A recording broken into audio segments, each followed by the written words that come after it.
대한민국의 K-팝, 전 세계인의 사랑을 받고 있는 한류 문화이죠.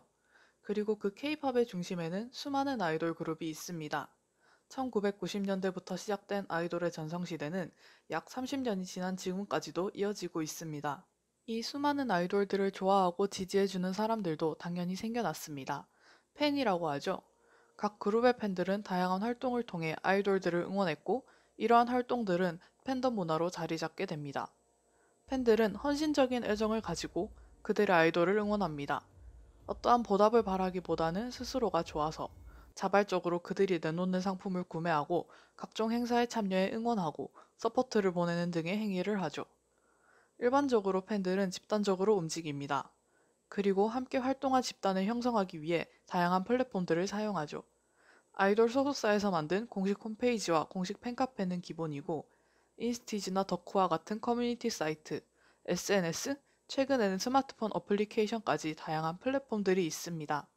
특히 이 중에서 SNS인 트위터는 팬덤 문화에 있어 가장 중요한 플랫폼이 아닐까 생각됩니다. 트위터는 한국에서는 2010년대부터 본격적으로 사용되었습니다. 아이돌들이 트위터 계정을 개설하자 그를 팔로우하기 위해 아이돌 팬들도 유입이 되었고, 지금까지도 다양한 팬덤이 사용하고 있죠. 현재는 대부분의 아이돌들이 트위터 내 공식 계정을 가지고 있습니다. 신인이든 유명하지 않은 아이돌들이든 트위터는 거의 필수 SNS가 되었습니다. 트위터 내의 팬덤 문화는 트윗 속도만큼이나 변화가 빠르지만 중심적인 특징은 변하지 않았습니다. 익명성과 자율성, 그리고 소통입니다. 익명성. 트위터 계정은 복잡한 인증 절차 없이도 개설하기 쉽습니다.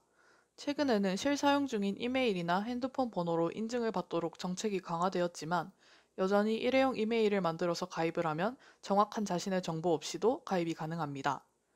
그리고 유저들은 상호 간에도 프로필만 봐서는 개인정보를 알 수 없습니다. 계정주가 원치 않는다면 이름, 생년월일, 거주지, 직업 등 모든 정보를 노출시키지 않을 수 있고, 계정 외적으로 보이는 프로필 사진이나 닉네임뿐만 아니라 쓰는 말투 하나까지도 자신이 원하는 대로 꾸며낼 수 있으니 하나의 페르소나가 되는 거죠. 두 번째로 자율성. 트위터에서의 팬덤 활동은 다른 플랫폼을 사용하는 활동보다는 좀 더 자율적인 측면이 있습니다. 공식 팬카페나 커뮤니티 사이트들은 트위터에 비해 복잡한 가입 절차를 가지고 있습니다. 추천인이 필요하거나 여러 질문에 답을 하고 등업을 위해서는 몇 개의 게시글을 작성하는 등의 미션을 수행해야 합니다. 그런 절차를 거치고 나서야 다른 팬들과 소통을 하고 정보글을 읽을 수 있습니다. 그리고 활동 내내 여러 규칙을 지켜야 합니다. 게시글 작성법부터 닉네임 설정까지 여러 부분에 제약이 걸립니다. 반면에 트위터는 가입하는 데 복잡한 절차가 일절 필요 없습니다. 계정을 하나 개설하면 끝입니다. 좋아하는 아이돌의 계정을 팔로우하고 다른 팬들과 소통을 하고 싶다면 특친소를 통해 팬들 개개인의 계정으로 찾아가 1대1 대화를 통해 친분을 맺습니다. 그리고 아무 말이나 하고 싶은 대로 트윗하고 닉네임이나 프로필 설정도 원하는 대로 하면 됩니다. 이렇게 규제가 없다 보니 팬들은 다양한 방면에서 활동을 합니다. 글을 쓰고 그림을 그리고 사진을 찍어 올리고 굿즈 상품을 제작해서 판매까지 하죠. 소통. 트위터가 아이돌 팬덤의 많은 사랑을 받을 수 있었던 이유는 소통이 쉬웠기 때문입니다. 아이돌이 올리는 트윗을 누구나 볼 수 있으며 멘션을 통해서 마치 1대1 소통이 되는 것처럼 느낄 수 있습니다. 일반적으로 아이돌과 팬의 관계는 1대 다수의 관계이고 비대칭적 호명 관계라는 특징을 갖습니다.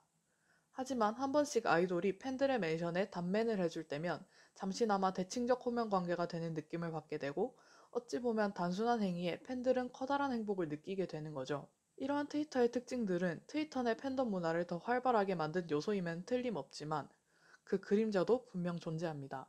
특히 익명성을 방패로 한 악성 트윗이 하루에도 수없이 작성됩니다. 알게에 대해 아시나요? 요즘의 트위터는 프로필 사진을 비워두면 사람 형상의 그림이 보여지지만 예전에는 알 그림이 보여졌습니다. 그래서 원래의 알게라고 하면 막 새롭게 생성되어서 프로필을 수정하지 않은 계정을 뜻했습니다. 하지만 요즘의 알게는 부정적인 의미를 가집니다. 자신의 본 계정으로는 하질 못할 이야기나 루머를 퍼뜨리기 위해 임시로 생성한 계정을 사용한다는 거죠. 이 알게들은 보통 아이돌을 대상으로 지나친 욕설이나 성희롱 내용이 담긴 트윗을 올리거나 악성 루머를 퍼뜨립니다. 혹은 저격이라고 하면서 팬들 개개인을 대상으로도 비난이나 조롱을 하는 트윗을 작성하기도 하죠. 또한 트위터에서는 성인 컨텐츠가 구분되어 있지 않아 미성년자들도 충분히 성인 컨텐츠에 노출될 수 있습니다. 심지어 모두에게 노출이 되는 실시간 트렌드에서도 부적절한 키워드들이 노출될 때가 잦습니다. 트위터의 주 사용층 연령대가 어린 것을 생각하면 확실히 큰 문제입니다. 그리고 팬덤 문화에서 빠질 수 없는 팬픽도 비슷한 문제를 야기합니다. 트위터 검색창에서 아이돌 멤버의 이름을 찾았을 뿐인데 팬픽이 노출되거나 높은 수위의 글도 함께 노출되기 때문인데요. 예전에는 이런 상황도 큰 문제로 취급되지 않았지만 몇 년 전부터는 인식이 많이 바뀌어서 만약 아이돌 멤버들이 자신의 이름을 검색해보거나 했을 때 노출될 고수위 글이나 팬픽은 성희롱의 요지가 있다고 판단되어 많은 비판을 받게 됩니다.